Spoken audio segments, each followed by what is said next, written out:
Welcome back to the weekly Armchair Kickoff podcast. This is our Three Devils and Gooners chat. We're here to review the United seasons, Arsenal seasons, talk about what we should all do going forward, and also talk about the owners as well, because I don't know about you guys, but it seems like the whole Glazers out, Kroenke out was kind of gone a little bit quiet since the end of the season. So I wanted to kind of pick up on that and make sure we all keep momentum on getting these American owners out of our club. So I just wanted to go to the comments quickly before we start. We've got Victoria's Secrets in the house. Evening. I hope everyone's well, and I hope you're well as well. Rory, evening. Matthew, we've got in the house. Evening, Matt. I hope you're all well. We've also got John as well. As always, hello. So I just wanted to pick up quickly on the United season to start with. Ames, how would you rate United season out of 10? Taking into consideration, obviously, the Premier League and also the Europa League as well. I feel like it kind of goes hand in hand. So what would you rate it out of 10? Considering we did get second and we did make a final, I will say 7. Okay. I feel like every club this season has had an up and down season. It's just been a really weird season, but we have seen some sort of progress there. Like, I mean, we finished second. We have an unbeaten run away from home, made it to Europa League final. By all means, we didn't have a bad season. I know there was a few games in it that we shouldn't have lost, like Sheffield United and games like that, like games that we shouldn't be dropping points in, and games that if we probably didn't drop points in, we could have probably been competing a bit better with City. But yeah, I don't know, like, I think, yeah, I'm going to give it a 7 because despite all the Ollie outers and Ollie in blah blah blah, there actually has been progress there. Now there is a lot of areas in which Ollie can improve, and like in-game management needs to improve massively. But I think we've all seen this season that there are areas on the pitch that do need to be addressed as well. So getting in the right recruiting right as well will be a massive factor this summer. So hopefully we get that. But yeah, it hasn't been too bad. But yeah, 7. Yeah. I think I would be inclined to agree. I think I would maybe go in between the middle of you and Reese and go 6.5, because yes, the league was great, and obviously second is obviously higher than third, mathematical, so it's great. I think the Europa League put a real dampener on the whole season, in my opinion, because we should have won that, and you can sugarcoat it all you want, but we just didn't turn up. And it was the same as City on Saturday night. They didn't turn up either, but they should have had enough in their locker, no matter what team Pep picked, that they should have had enough in their locker going on this season alone to beat Chelsea. And we should have comfortably been able to beat Villarreal. But football's not playing on paper, I think as well, unfortunately. This season, we've had a lot of games. Like, they're playing up to 3 games a week. For months, so I feel like that could have had a massive factor on it again. So hopefully now we'll actually have a pre-season coming into next season, so hopefully it can kind of get him into the run of things. To be honest, Ollie does need a good start to next season, without a doubt.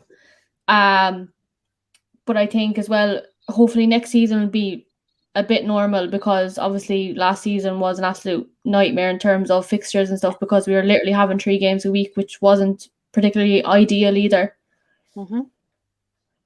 Yeah, no, I completely agree. And I think everything has to be taken into consideration when you're scoring seasons, and you can't just go off one loss, because I know there's people out there that have been saying this season's been a failure because we didn't win another trophy for another year running. But you have to look at the bigger picture. We were in dire straits when Ollie took over. We had a depleted squad, a squad with no motivation, no chemistry, nothing about them. They were unhappy, every single one of them. And then Ollie's come in and he's cleared out the deadwood. He has instilled the motivation in the team, the happiness. I've said this for weeks and weeks. This is the most likeable United squad that we've had for years and years and years. Like, it's the most liked team. And yes, there are weak links in that team that need to be addressed. There's positions that need to be filled in the summer, 100%. There's no doubt about it. But we just need to back the manager and keep going, because I can't be arsed with this managerial merry-go-round. Every time you sack a manager, then the new one gets backed. Then you sack him again because he's not bringing in trophies and progress. But there is progress there with Ollie. I see it. I don't care, really. I know there's a lot of people that don't see it, and everyone's entitled to their own opinion. But for me, 3rd last season, 2nd this season.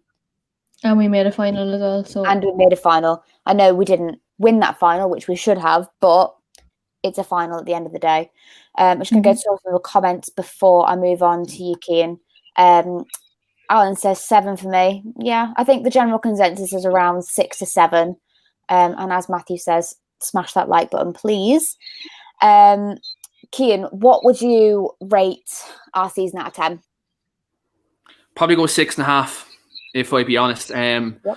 I think you'd boost that up to an 8 if we win the Europa League. But I think when you consider unbeaten away from home, Joe, 2nd place, 8 points better off than the season before. Domestically, I think it's good.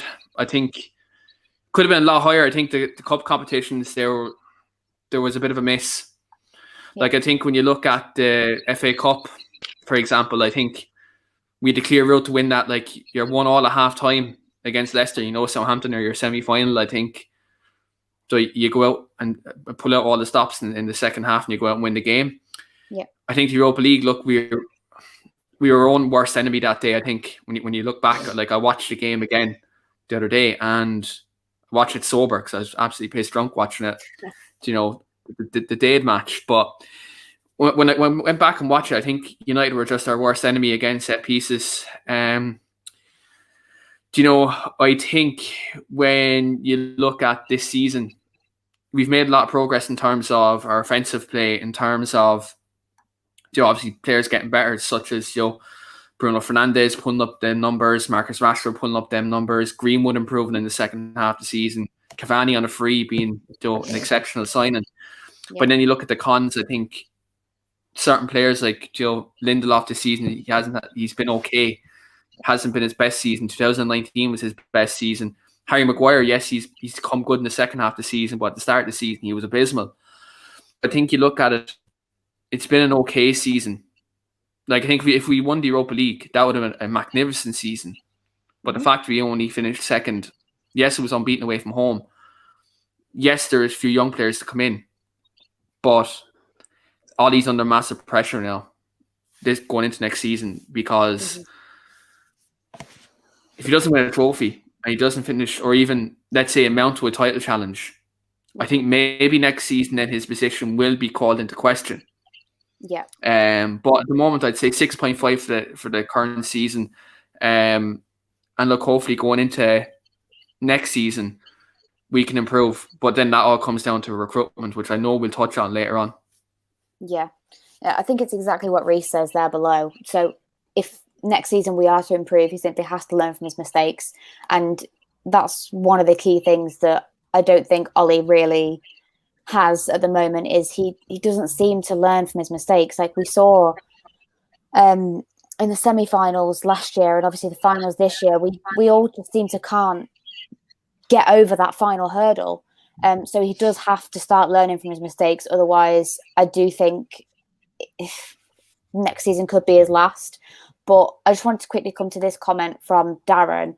Are you Ollie in or Ollie out? I think this season will be his last.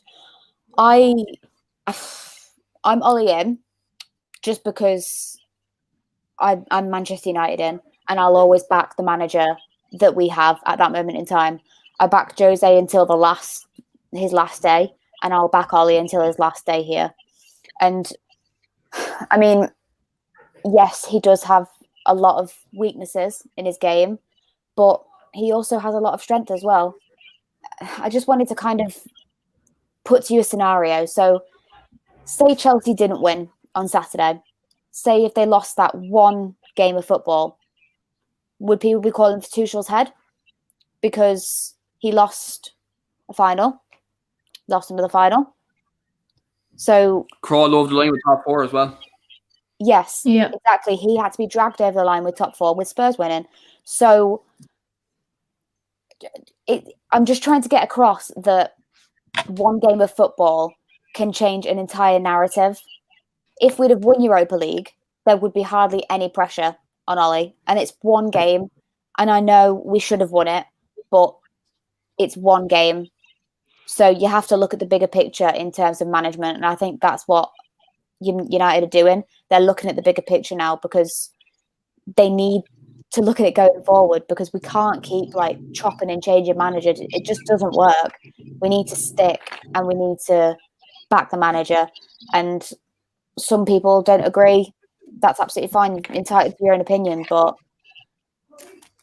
like Reece says there, if used to be Ollie in or Ollie out, just Manchester United in. That's all I care about. Is literally just care about Manchester United and back whoever's in charge, because the whole scrutiny around Ollie in, Ollie out, it just divides the fan base, and I just can't be arsed with it anymore. So just be Manchester United in, and that's it. And get the Glazers out. That's the main narrative. Soph, Arsenal, bit of a mixed bag. You kind of picked it up at the end of the season, but it was a little bit too little too late. What would you give your season out of 10? Probably like a 3, because it's probably been the worst season for a very long time. I don't know where to start, because it did go well at the start of the season. We got a few wins, and I was feeling confident. And obviously we went into season with new signings, Partey, Gabriel, then we got Odegaard, and we got rid of like a lot of players.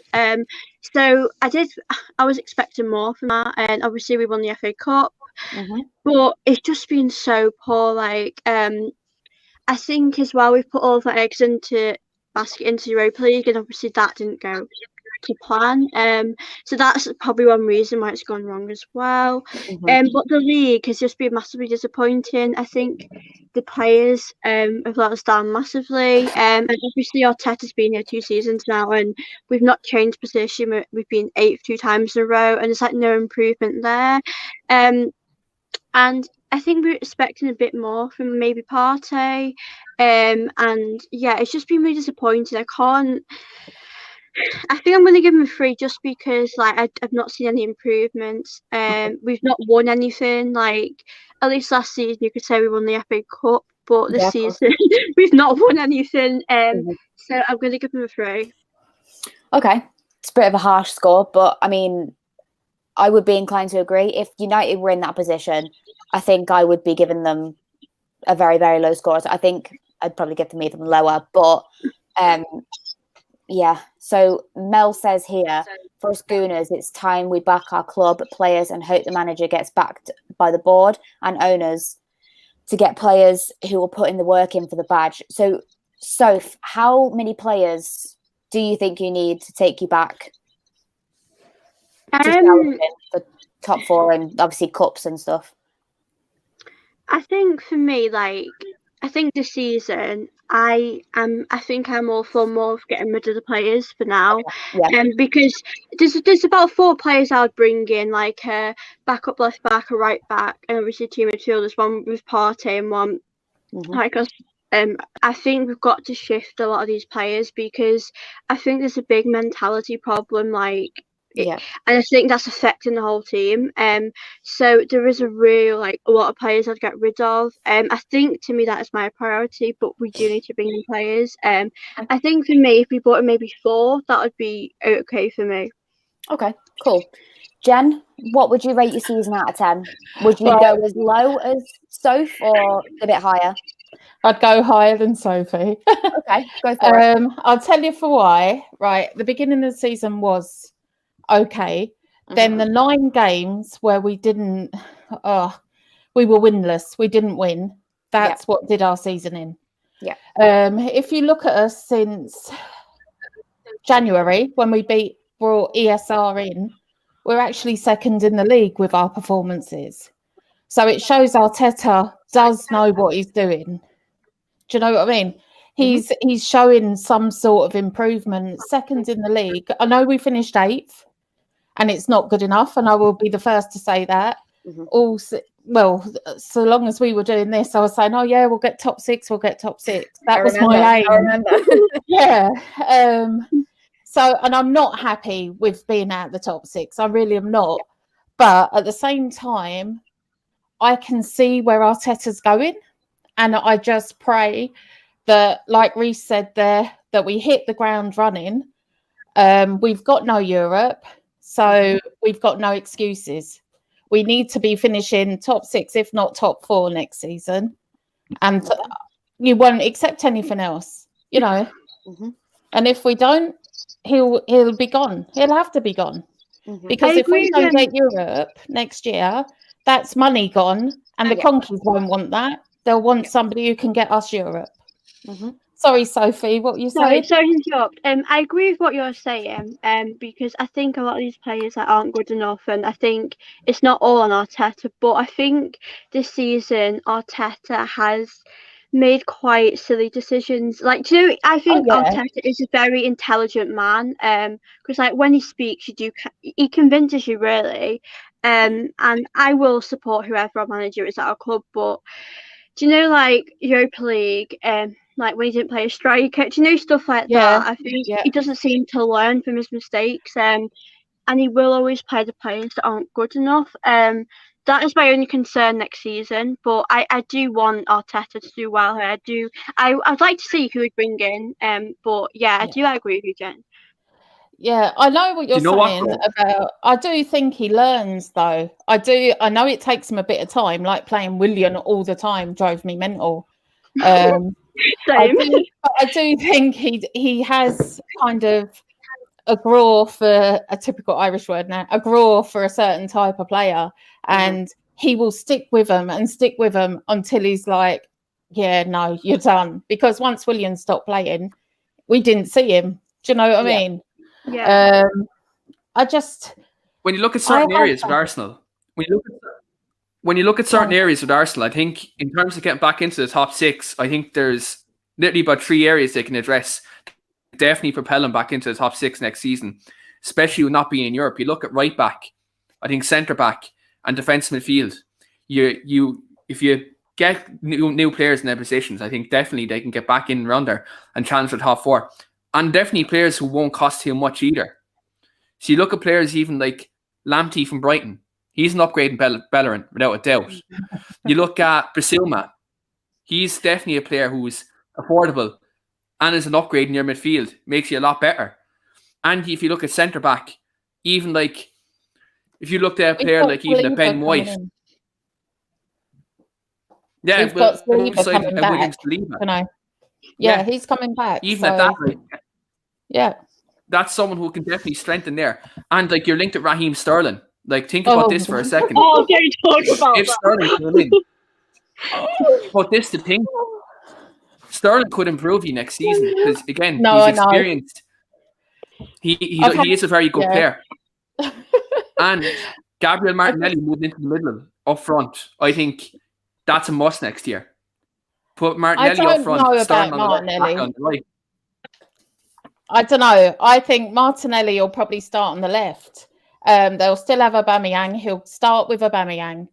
I know he will. I just know, even though Aubameyang had the worst season he's had at Arsenal, he's still going to start with him. He will, because he has faith in him and he doesn't want him to kind of be down. He wants him to start off strong. So he'll definitely start with him. And I'd say he'd start with Martinelli on the left. Do you know, that's just my opinion. But we've also got Balogun.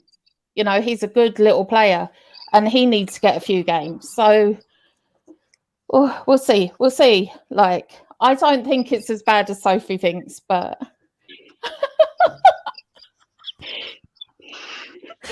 Sorry, I had to put that one up. I think that's really clever. So well done, Daniel. I like that. As Aston says, for fuck's sake, Daniel. You need to keep it PG. Can't say it, lads. I would be inclined, as an outsider, I would be inclined to go in the middle of you both and say maybe a 4. Right. I think it's kind of because you did pick up towards the end of the season when, like you said, when you brought Smith Rowe into the fold a little bit more. I think the thing is though is that at the end of the season we played teams like Brighton, Crystal Palace. Like Yeah, it's not if Chelsea. we played. I mean, I know Chelsea we beat them, but that was kind of them. Like, but I just think that I think when you play a team, I mean, I'm not saying we didn't deserve it. Like, it's just that like when you play teams like Crystal Palace, Brighton, them, it's kind of games you should win. But I think it's good we got that form towards the end because it could give us confidence going to next season. But yeah, I kind of felt like towards the end I didn't know how to feel because we were like winning for nothing really. I get what you mean. I do think it could be a confidence booster for next year, especially. Yeah. I think it will be in the minds of the owners as well. That if Arteta does get the backing then and gets the players that he wants, maybe he could implement a structure and a style of play that he likes to play in, like he likes to play with. So I think, much like Ollie, I think that maybe he'll get next season. If he still doesn't improve on next season, then maybe I think that'll be the end of it. But I did see a comment on a manager for Arsenal, and I can't find it now. There we go. Arsenal need Rafa Benitez in charge, in my opinion. Not feeling it? Not for me, anyway. Soph? I just don't know anymore. I just want to win games, honestly. I feel like I would take anyone at this point, but then, I don't know. Yeah, I think it's kind of the same situation though. You can't keep having this managerial merry-go-round because you don't get the structure and you don't get the stability within the club. So, and especially if you're going through a rebuild. I mean, we've been going through a rebuild for fucking about 7 years, and I hate rebuilds. So hopefully, like you say, the confidence and the form that you had towards the latter end of the season, maybe you can take it into next season and kind of, like Reece said before, because you guys need to hit the ground running, basically, to gain the momentum and the confidence to keep going and actually challenge for that top 4 position again. Yeah, I was going to quickly go to Victoria's Secret's comment saying, I think Partey will be stronger after a full season under his belt and Basuma would be a vast improvement. Would you guys take Basuma at Arsenal?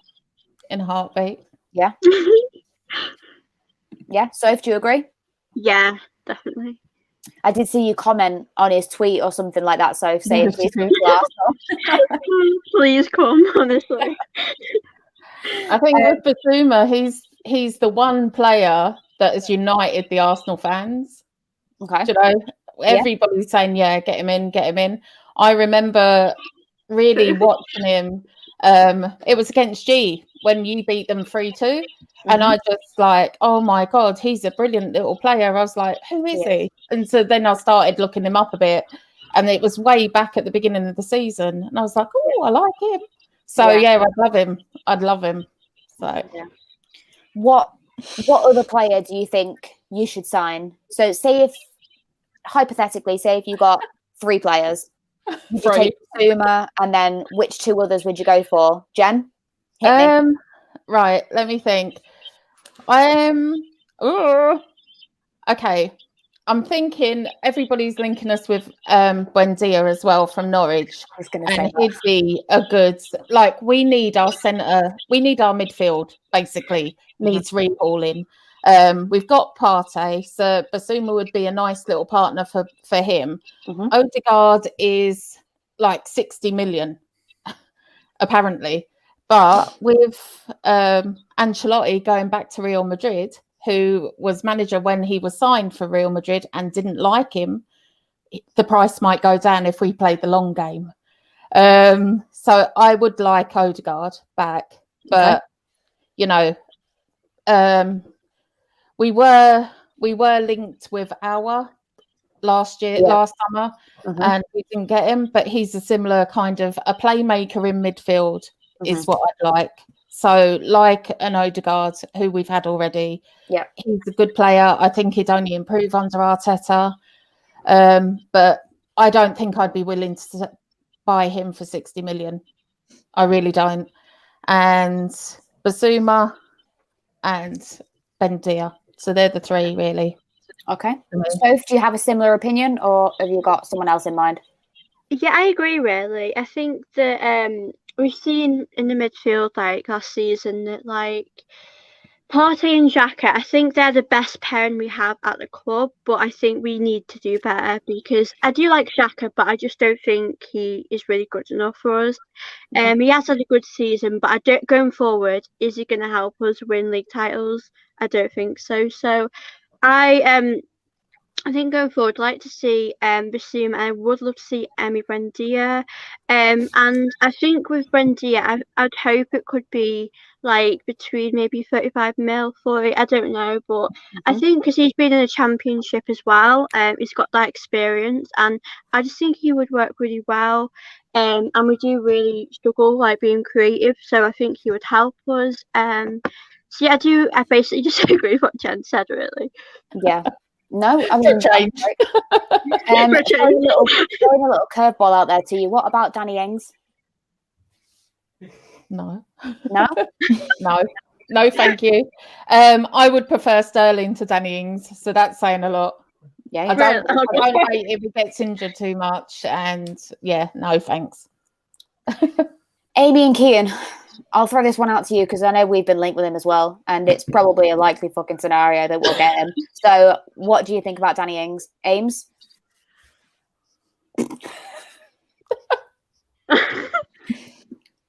I don't know, because obviously Cavani signed a new contract as well. Yes. So no, Nah. I think we can get better. Yeah, no, I think I agree. Kian, do you agree? Danny Ings? Hard no? I'd rather piss in the wind than get Danny Ings, to be brutally honest. To be brutal about it. Like, to be fair, you buy Sancho, Cavani's new contract, defensive midfield and centre back are much more important. I completely agree. Mason Greenwood's there for development, so by all means, not a chance. Look, and there's another striker who could be available by the end of the window on a cut price deal. Not going to mention his name because I don't want to get my hopes up, but it is a former player of ours. Oh yeah. I'll figure it out. So have we discussed the twat that is Gareth Southgate yet? Not yet. Dan, I think maybe me and you will go at that because there's no point in discussing it with Irish people because they don't give a shit. So, but Gareth Southgate, yep, mega twat. But I'll just leave it at that. Alan says, will Sancho come to United? So moving on to United transfers. Amy, I'll ask you the same question. If you could have 3 signings, say if the board said to you, Amy, go out there and sign 3 players, what 3 players would you sign? Okay, so obviously main target has to be a defensive midfielder. So all day Declan Rice. I think we definitely need someone who can move the ball quicker and pass the ball in general. So yeah.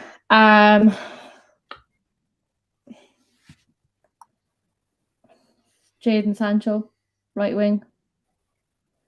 I think we do need depth. With Cavani staying another year as well, I think it would be good to kind of rotate him and Greenwood up front as well. So yeah, Sancho. And I think we need a centre back, don't we? Koundé or Varane, either one. But I think we also do need a backup for Wan-Bissaka because he played so many games last season. It's only a matter of time before he gets an injury, to be honest. Well, I mean, so that's a hard one, but I do think, but I do think we need a centre back, defensive midfielder, and a right winger. Yeah, I completely agree. Kian, what 3 players would you sign? Look, defensive midfield, Declan Rice, definitely. I think he's definitely a great option, sitting in between 2 centre halves, be able to take the ball under pressure. Again, I mightn't like him because he chose England over Ireland, but he's most definitely a massive improvement on what we have, massively. Sancho, at right wing, look, again, I think he's definitely someone who would massively improve us, and he has all the potential in the world to go on to be an absolute world beater. I actually agree with Williams there. If you can't get Sancho, Rafinha will be a decent option for right wing. But look, I think Sancho, I think we all know it's going to happen. And centre back will be my other one. I think Koundé is my first obviously target. I've said this for a long time. I think he is a Man United centre back. But if we can't get him, I think Pau Torres from Villarreal is definitely a great option. He can play left side of centre back. It provides Maguire with the cover to play as the right side of centre back. And also, if we do get Joe Trippier as a right back, which is heavily rumoured now, if Trippier goes forward, like if goes forward and gets caught in the counter, he does have Maguire there on the right hand side to mop up. So that would be kind of my 3/4. But Man United, Ed Woodward, the way it's probably going to be 2 at best, probably. Yeah, I'm inclined to disagree. I think we are going to spend this summer. I think so as well. They're going to try get our trust back, so they're going to splash the cash now this summer. I think that's what they're going to do. No, I genuinely do think that they are going to spend big this summer and try and get us back on side, and also rightly so as well, because they fucked us over massively. But we're not going to forget it, because we all still know that even United and Arsenal, we both still want our owners out, and that's the main focus.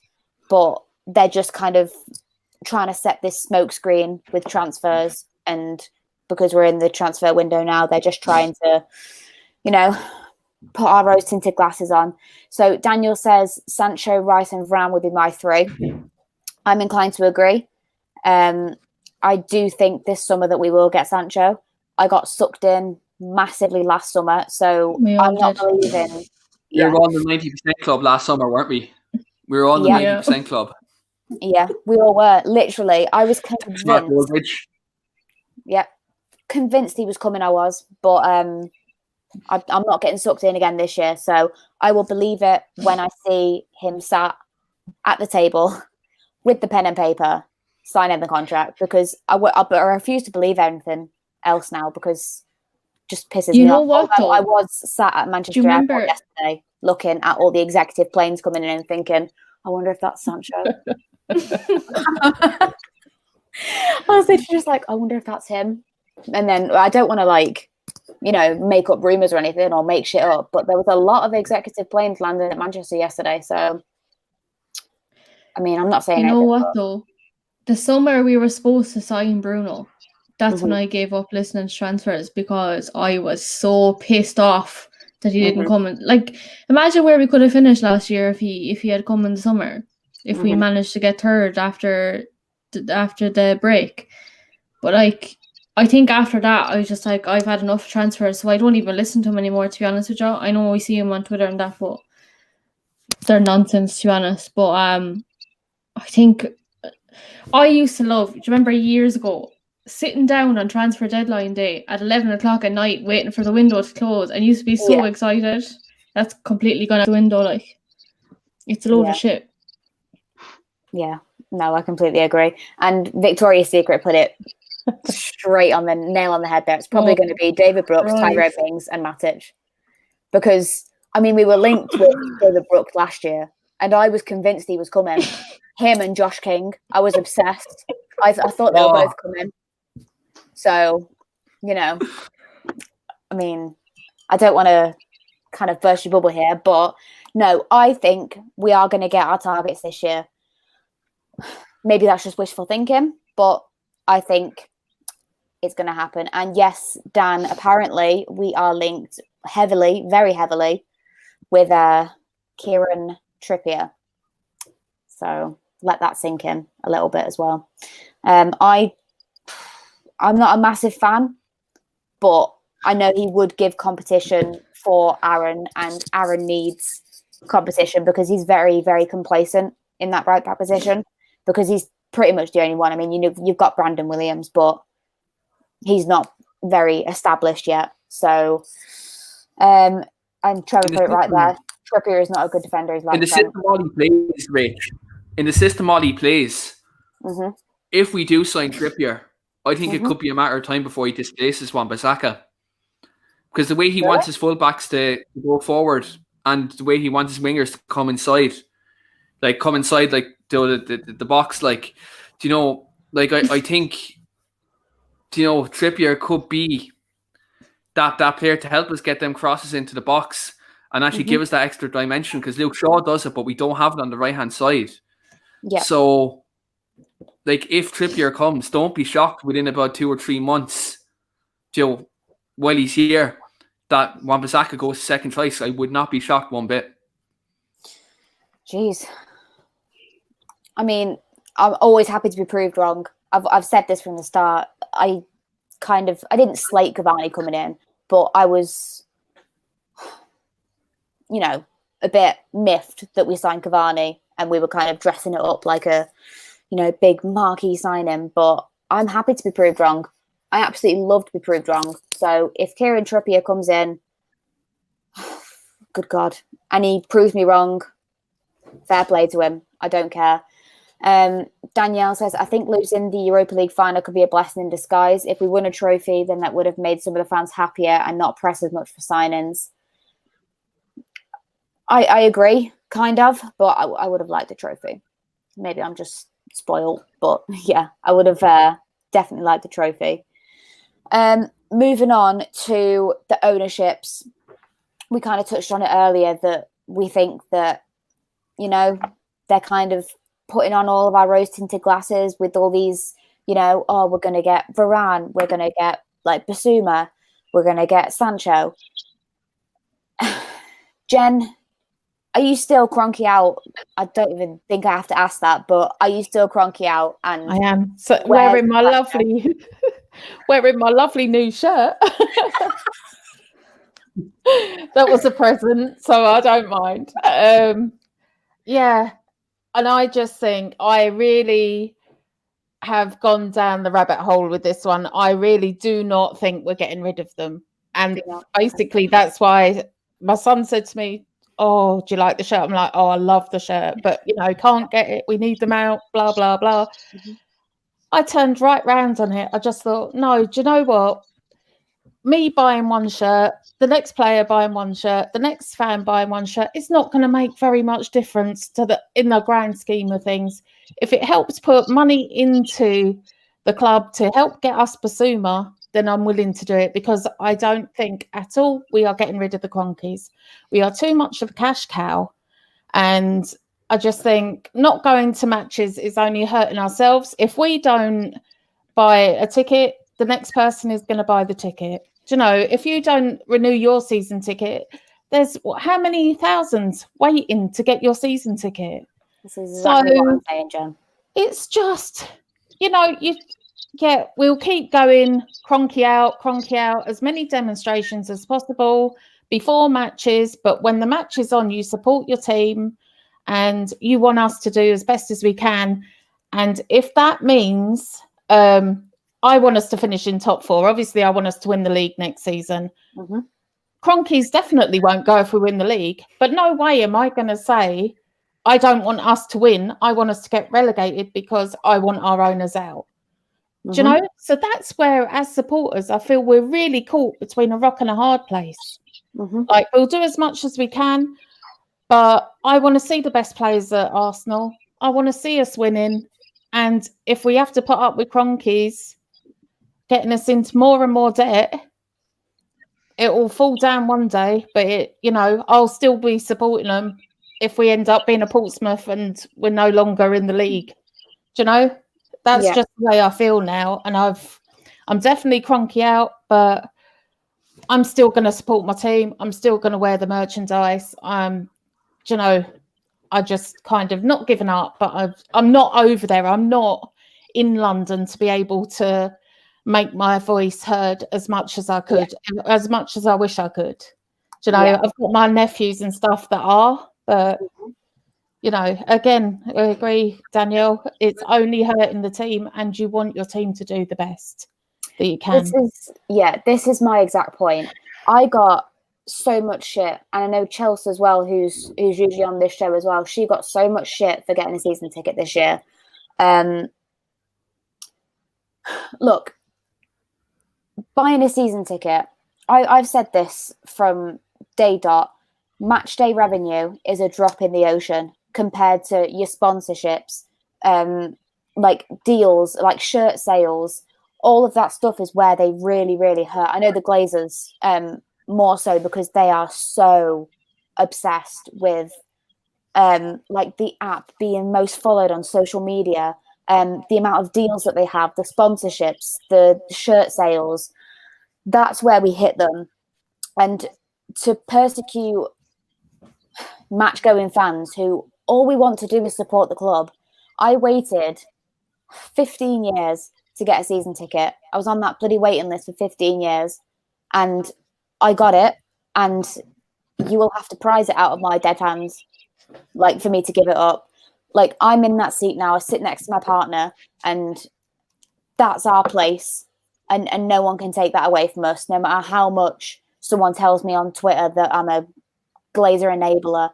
And yeah, Dan, I completely agree. The shit that Chelsea cost was disgusting, because I didn't actively post about it that I had renewed my season ticket, because I knew that people would come for me, and there's just no point in that. So the problem here is that if I don't renew it, or if Chelsea doesn't renew it, someone else who isn't well clued up on Glazers out will. So I went to the Fulham game. I had my green and gold. I had our little banners and everything. Nothing at the mega store. Nothing at the club shop or anything. Yeah. No programs. But if someone who's not very well clued up on how to actually hurt them gets my season ticket, they're going to buy the shirt from the mega store. They're going to buy the programs. They'll buy the £7 hot dog and Coke. You can't attack match-going fans for just wanting to support the team. The owners and the team are a completely separate entity. So, yes, we can scream green and gold. We can scream Glazers out as much as we can and hit them where it really hurts, because I think there was a graph that someone put up on Twitter that match day revenue is like 20-odd% of the full annual revenue of Manchester United. So no one's going to tell me to go to a game or to not go to a game. And as Reece says, say, cancel subscriptions, delete the app, stop following on socials, and don't buy up-to-date merch. Go retro. And Jen, I don't judge you for wanting the shirt. I mean, I love United. I love buying United merch. And to be fair, Jen, that shirt, it is nice. I love this shirt. It is nice. But like, I would personally try my hardest to try and find like an off the market fake one from China or something. But you can't persecute fans for wanting to do their own thing. That's the whole beauty of football. Like, and as I said, like, Rach, I'm not being funny. We can shout Kroenke out as much as we want. That man is holding on tight. Daniel Ek wants to buy the place. Mm-hmm. If he really wanted to get rid of it, he would have thought he will sell it to him. So please God, he will sell it to him, but I doubt it very much. Mm-hmm. And if me buying a shirt or my son buying a shirt will actually get us Basuma, I'd rather do it. Mm-hmm. And if it keeps him in, it keeps him in. Yeah. And, you know, I'm going to be shot down probably on social media, but I don't care. At the end of the day, you shouldn't care, because you support your club in your own way. And no one... I can't, unfortunately, I can't get a season ticket. When I finally got asked, do I want a season ticket, my son was like 3 years old, mm-hmm. and I was a single parent, couldn't afford it. Mm-hmm. So I had to let that go. So for me, the only way I can show living in Ireland that I support my club is by wearing mm-hmm. Arsenal shirts or having Arsenal scarves or whatever. And I've got a load of retro ones and I do wear them. Well, they don't fit me at the minute, but COVID. And as Dan said there, I've just turned one down, was really hard because I wanted one for years, couldn't really afford it. Yeah. Well, that's absolutely fine. But And then, Dan, you're hitting the nail right in the head tonight, babe. Much rather 75,000 fans than 75,000 tourists. And that's completely it. Because if you bring in kind of, because I know obviously tourists are a massive part of any football club. I mean, like your big football clubs.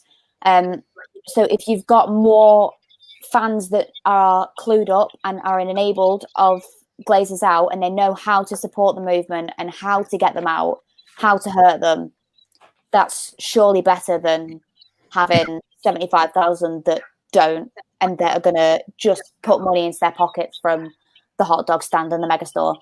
So that's all I'll say on the season ticket situation, because it annoys me how much shit people get for supporting their club in their own way.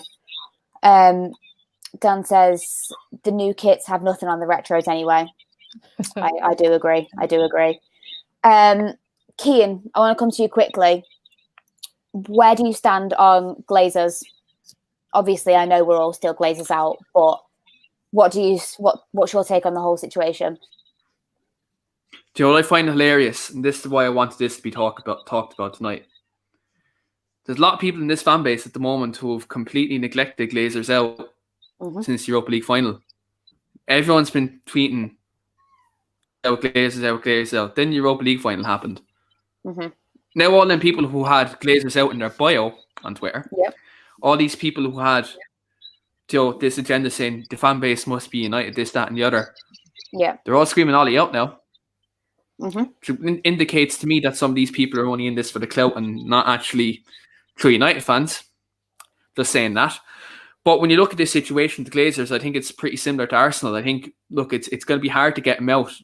Like, I think Arsenal were fortunate, I think, to get Daniel Ek in. I think eventually, I think he will push through that move. I think that will happen. Maybe not this year, but could happen next 18 months to 2 years.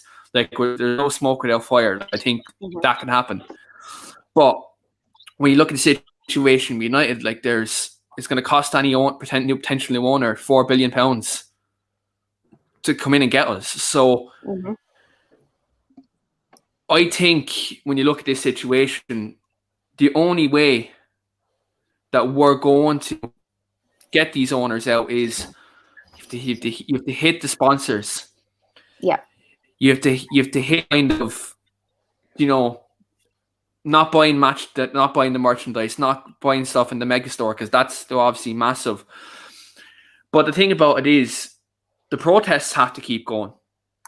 This type of stuff has to keep going. Protests, boycotting sponsors, everything. But the only thing about this is, and this kind of time, the Super League kind of showed that this fan base can be united and make their voice heard and make a difference. Now, the fan forum meeting is happening very soon between Joel Glazer and the Manchester United Supporters Trust. So we're going to see what they lay down the line here and what their intentions are.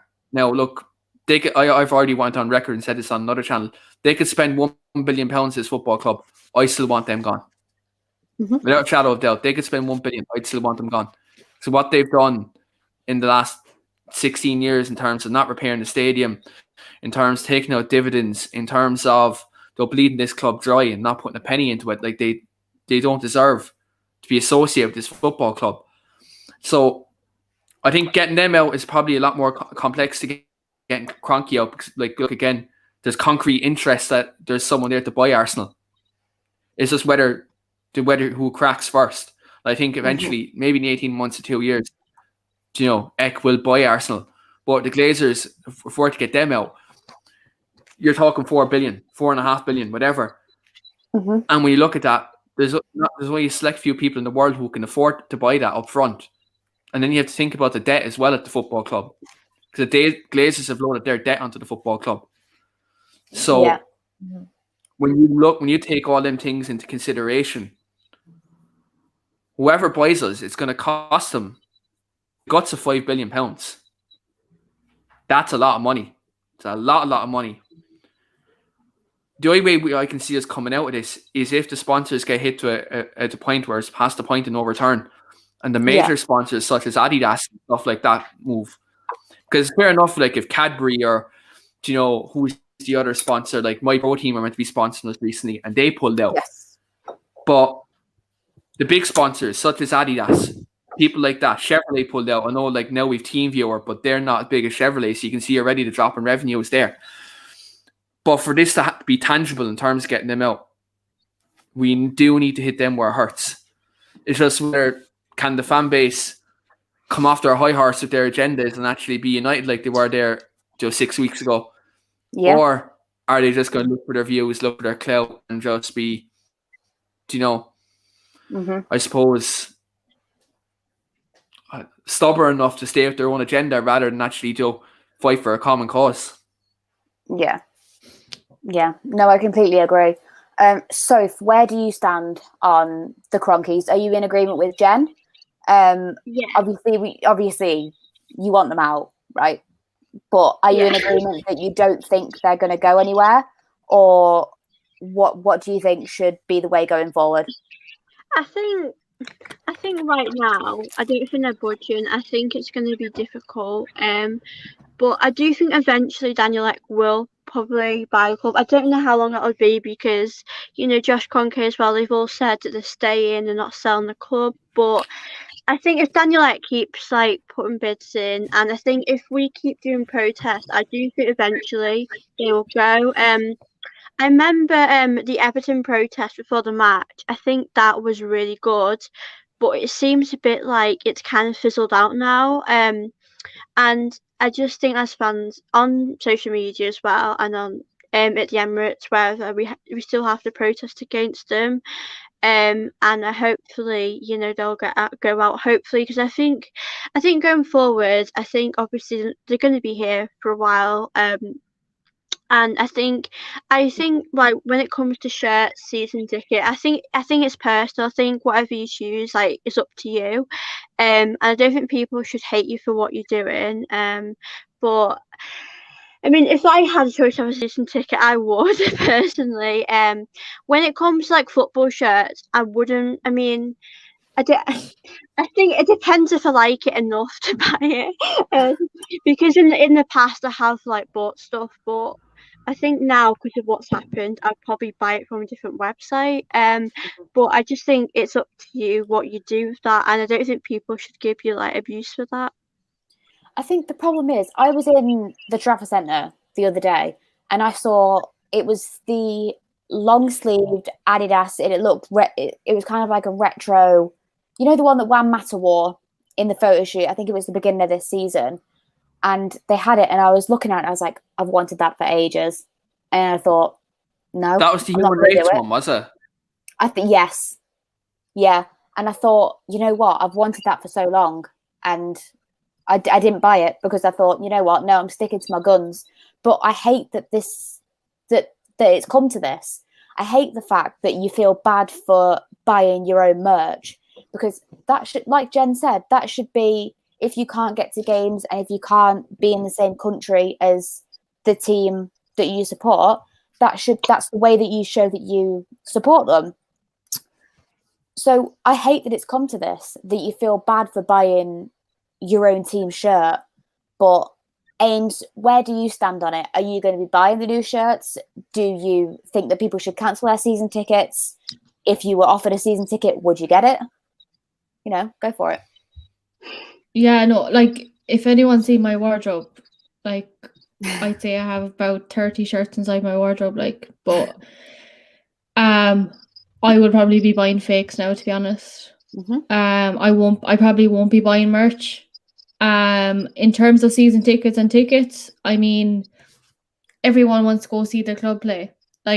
From me, I have supported United since I could crawl, I'd say. So for me to go and see United, it's for a lot of people, it's a way of life, and it's something that makes people happy. I know people when COVID first hit last year and football was gone, I think for a lot of people, mental health did take a toll because we couldn't do any of the things that we love. We couldn't watch anything that we loved. We felt so isolated. So I think if people want to buy a season ticket, buy your season ticket. If you want to go to a game, go to a game. at the end of the day, it is a way of life. It is something that makes you happy. At the end of the day, your happiness comes first. But in terms, I completely agree with Keane in that sense. If you want to try and get the Glazers out, you have to kind of target sponsorships and whatnot. I think that's probably the way forward. But yeah, no, if I was offered a season ticket tonight, I'd take it in a heartbeat. Like, you know, if I was offered to go to a game, I'd go in a heartbeat as well. So absolutely no disrespect to people that want to go to games and want to support their club, because at the end of the day, you want to go and support your team and you want to go support the manager. You're not necessarily going supporting the owners, like, you know. So yeah, look, I'm all for Glazers out. Everyone knows that. I've been quite vocal about it on Twitter, but at the end of the day, if you want to go to a game, you're entitled to go to a game. If you want, it's no one else's business, to be honest.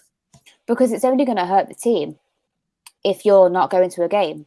And if you're kind of, you know, screaming Glazers out, that's absolutely perfect. Keep the pressure up. Like match day protests, I'm all for that. But when it's impacting the players and the team, that's where I have an issue with it. Obviously, Aston hits the nail right on the head there. As soon as you stop going because of the owners, you start losing the love for the club you once had. And I know a lot of people who have lost the love for United because of what the Glazers have done. And it's inexcusable. So they need to go. And I don't think that's breaking news, but they need to go. Trevor says here as well, I would not cancel my season ticket if I had one. They're light green and gold dust. I like that. Glazers will never stop me from loving the badge. They will be here today, gone tomorrow. I hope they're fucking gone tomorrow, Trev. I really do hope they are. But I completely get what you mean and I get the sentiment, because people have supported United before the Glazers and they will still support them after them. Hopefully, they're a temporary measurement to a permanent football club. You know, hopefully, if we keep the pressure up, obviously we've got Ed out. He's now, well, he will be going. Hopefully, if we just keep the pressure up, keep the protests going, keep the green and gold inside the stadium. I mean, when I was at the Fulham game, there was green and gold everywhere. And it was so great to see because we were all unified. And every time, I know the lad that threw the scarf at Luke Shaw, I know he had a little bit of trouble over that, but that was brilliant.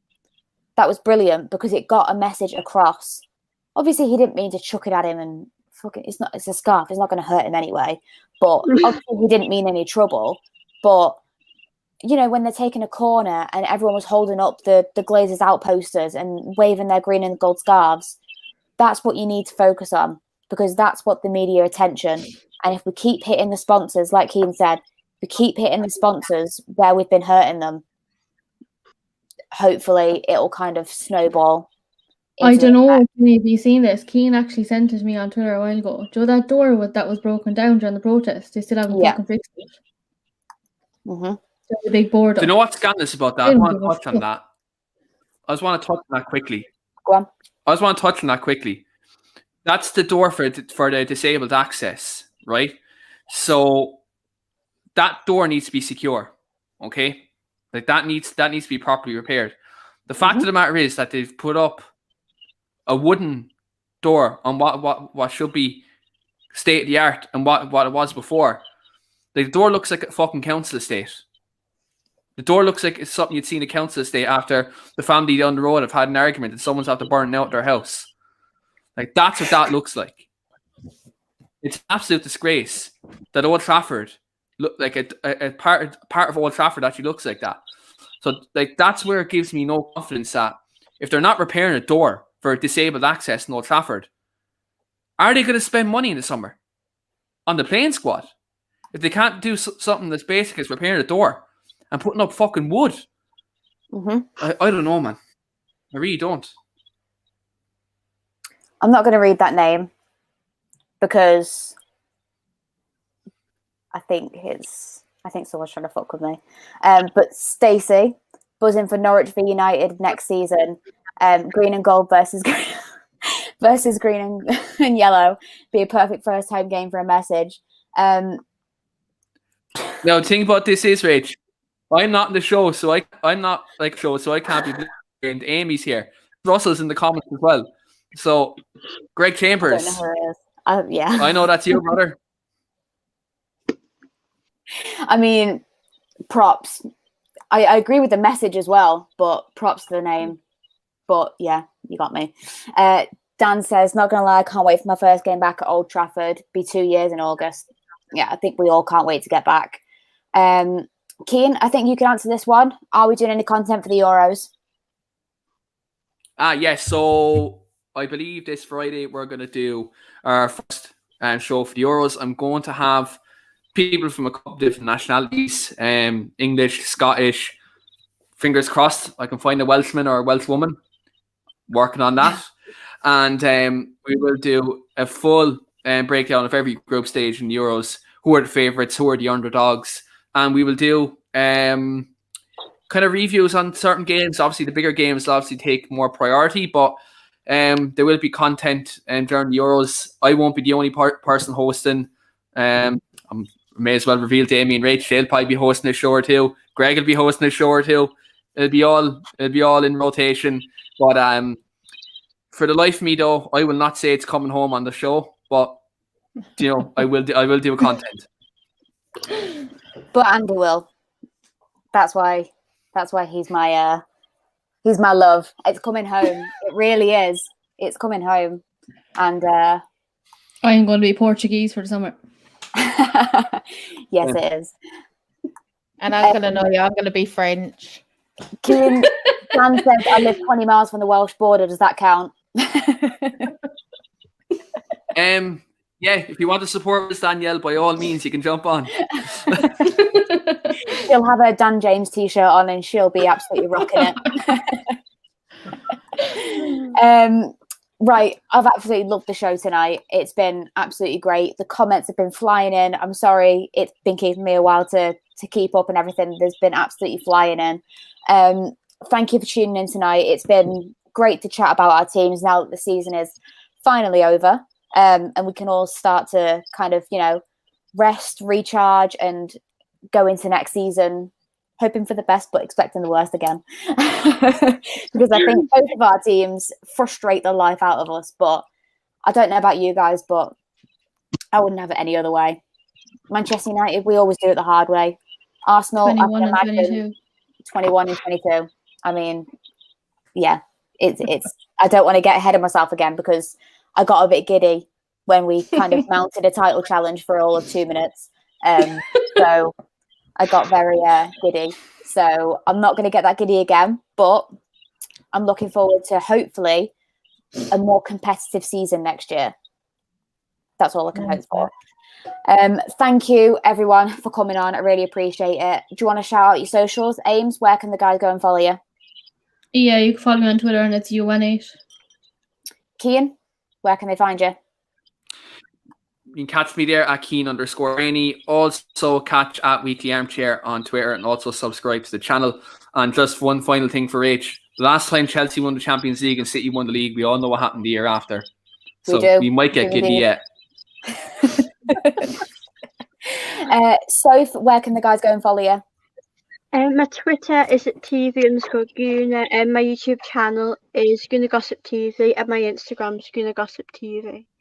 Nice. How many subs are you on now? Are you getting there? Yeah, I think it's like 500 or something like that. Yeah, smashing it. Well done. Jen, where can the guys go and follow you? Twitter, Gooner_Jen.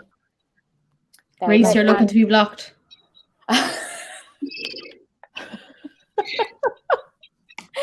I'll block him from the channel, don't worry.